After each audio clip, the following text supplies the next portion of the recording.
Ya, pemirsa, padamnya listrik di seluruh kota Palembang dan sebagian daerah lainnya pada Senin malam, maka Yayasan Lembaga Konsumen Indonesia YLKI Sumsel akan membuat posko pengaduan masyarakat yang merasa telah dirugikan atas padamnya listrik tadi malam.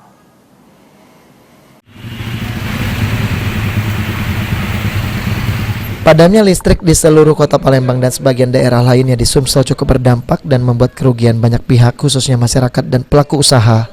Atas hal tersebut, Yayasan Lembaga Konsumen Indonesia YLKI Sumatera Selatan akan membuat posko pengaduan masyarakat atas hal tersebut.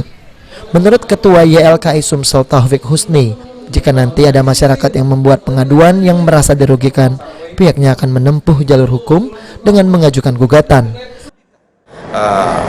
Siapapun masyarakat konsumen yang dirugikan akibat daripada pemadaman blackout yang tadi malam itu yang lebih kurang 4 jam, kami membuka pengaduan dari YLKI Sumsel agar dapat dilaporkan kepada kami, diadukan, sehingga kita akan melakukan upaya-upaya yang patut dan layak kepada PLN agar PLN merasakan dan mendapatkan efek jerah daripada blackout ini.